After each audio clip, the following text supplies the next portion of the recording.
Welcome to Neela's kitchen. நம்ம வாழைக்காய் வறுவல் பண்ண போகிறோம். நான் வந்து ஒரு 8 வாழைக்காய் எடுத்து வச்சுருக்கேன். தேங்காய் ஒரு மூடிக்கு இன்னும் கொஞ்சம் 1.5 மூடி எடுத்து வச்சுருக்கேன். வாழைக்காய் நிறையா இருக்கிறனால இதில் 1 ஸ்பூன் சோம்பு போட்டு அரைச்சி எடுத்துக்கிறேன். வெங்காயம் தக்காளி வதக்க வாங்க எப்படி செய்யுதுன்னு பார்க்கலாம்.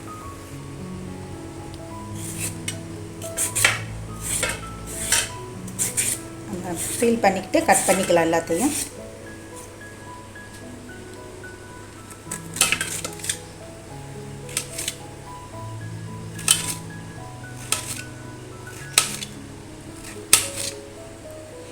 இந்த மொத்தத்துக்கு கட் பண்ணிக்கணும். அப்போ தான் மெல்லிசாவும் வேணாம், ரொம்ப மொத்தமாகவும் வேணாம். இந்த மாதிரி நம்ம வெட்டி எடுத்துக்கலாம். தண்ணிக்குள்ளே போட்டால் கொஞ்சம் கருப்பாகாமல் இருக்கும். வாழைக்காய் நல்லா ஃபீல் பண்ணி கட் பண்ணிக்கிட்டேன். நல்லா அந்த பால் கருப்பாக வரும். தண்ணி கீழே ஊற்றிட்டு இதெல்லாம் 2 தடவை அலசி எடுத்துக்கிட்டாச்சு. தேங்காய் அரைச்சாச்சு, சோம்பு போட்டு இப்போ தாளிக்கலாம்.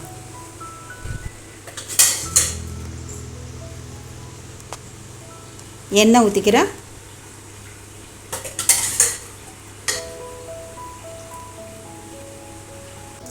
கடுகு உளுத்தம்பருப்பு போட்டுக்கிறேன். நல்லா பொரியட்டும். அவசரப்பட்டு நம்ம எப்பயும் அடுத்த பொருள் போடக்கூடாது. அந்த கடுகு பொரிஞ்சால் தான் வாசமாக இருக்கும். அந்த சடசடப்பு அடங்கணும். அப்போ பொரிஞ்சிருச்சுன்னு அர்த்தம். பாருங்கள், இப்போ வெள்ளை பூண்டு போட்டுக்கிறேன். இடித்து போட்டிருக்கேன். வாழைக்காய் வாய்வு, அதனால் பூண்டு தட்டி போடுறேன். ருசியாகவும் வாசமாகவும் இருக்கும். வெங்காயம் போட்டுக்கிறேன்.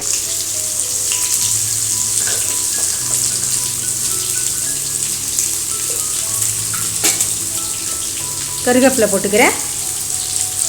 இது நல்லா வதக்கிக்குவோம். தக்காளி 1 போட்டுக்கிறேன்.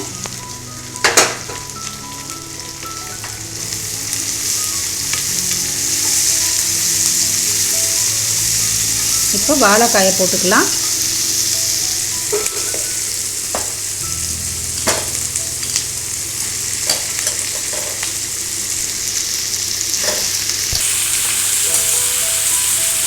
மஞ்சள்தூள் போட்டுக்கிறேன். மிளகாத்தூள் போட்டுக்கிறேன். மிளகாத்தூள் 1.5 ஸ்பூன் போட்டுக்கிறேன். நிறைய வாழைக்காய் போட்டுக்கிறனால சரியாக இருக்கும். உப்பு போட்டுக்கிறேன். இப்போ நம்ம கிளறி விட்டுக்கலாம்.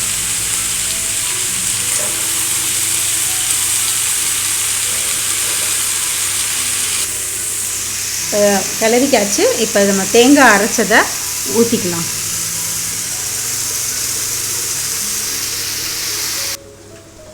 கிளறிக்கலாம்.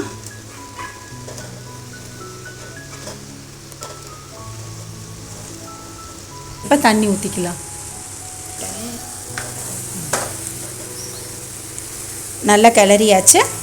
இப்போ நம்ம தண்ணி ஊற்றிக்கலாம்.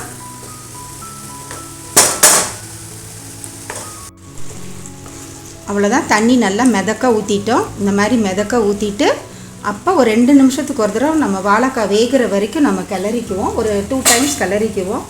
இப்போ மூடி வேக வச்சுக்கலாம். ஒரு தடவை கிளறிக்கலாம்.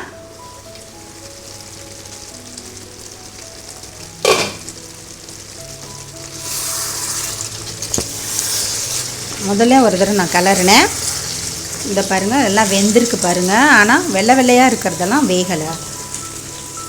பாருங்கள், வெள்ளையாக இருக்குது பாருங்கன்னா, இதெல்லாம் வேகலை.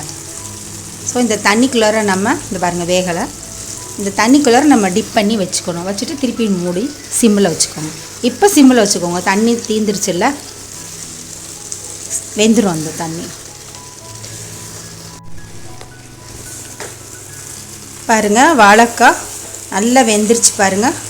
உடையாமல் நம்ம வந்து இப்படிலாம் கிளறக்கூடாது. நம்ம அடியில் தான் விடுறேன் பாருங்கள். ஒவ்வொரு தடவை நான் விடும்போது கரண்டியை அடியில் தான் விடுறேன். எல்லா வாழைக்காயும் வெந்துருச்சு. தோசைக்கல் போட்டிருக்கேன். இதை நல்லா ஹீட் பண்ணிக்கணும். நம்ம எண்ணெய் ஊற்றிட்டா நல்லா அப்படியே ஸ்ப்ரெட் பண்ணி விட்டுட்டு வாழைக்காய் போட்டோன்னே கூட நீங்கள் எண்ணெய் ஊற்றிக்கலாம். இப்போ இதில் தோசைக்கல்லில் ஒன்றொன்னா வைக்க போகிறோம். நம்ம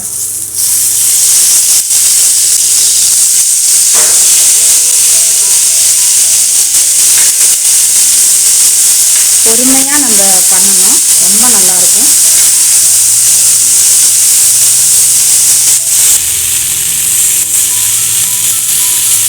இது ஒன்றோட ஒன்று ஒட்டிக்கும், அப்படி நம்ம பிரித்து வைக்கணும், அவ்வளோதான்.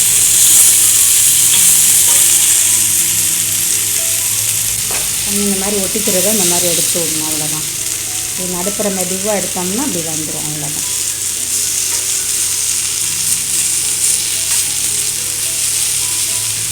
சுற்றிலும் எண்ணெய் ஊற்றிக்கலாம்.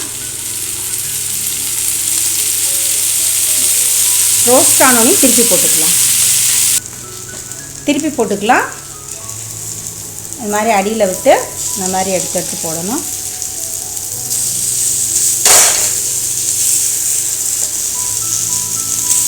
கிறிஸ்பியாக இருக்கும், டேஸ்டியாக இருக்கும்.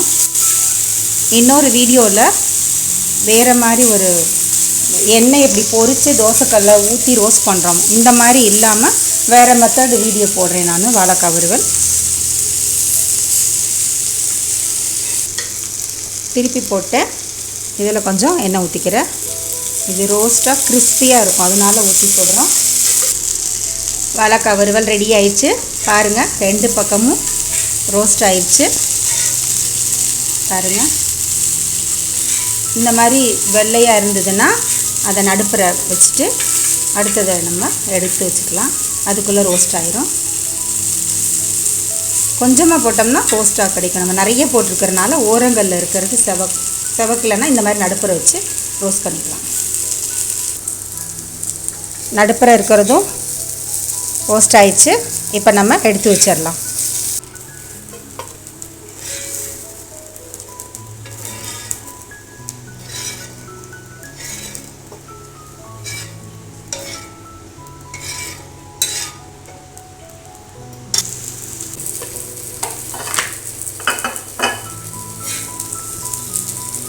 ரொம்ப டேஸ்டியாக இருக்குங்க இந்த வாழைக்காய். என்னோடய சன்னு அதை ரொம்ப சாப்பிடுவான், விரும்பி சாப்பிடுவான். அடிக்கடி வாழைக்காய் வறுவல் செஞ்சு தர சொல்லி சாப்பிடுவான்.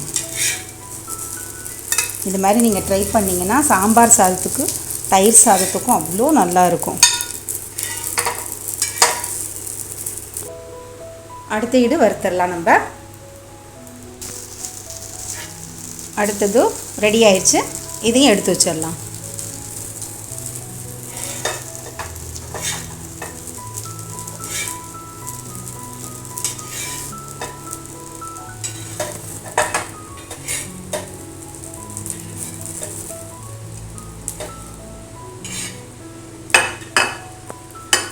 அவ்வளோதாங்க, வாழைக்காய் வறுவல் ரெடி ஆயிடுச்சு. இது போல் நீங்களும் செஞ்சு சாப்பிடுங்க. இது உடனே இப்படி மூடினோம்னா உள்ளார வேர்த்து விட்டுரும். ஸோ அதனால் கொஞ்சம் ஆறுனோனையும் அதுக்கப்புறமா நம்ம மூடலாம். இதே போல் நீங்களும் ட்ரை பண்ணுங்கள். தேங்க்ஸ் ஃபார் வாட்சிங்.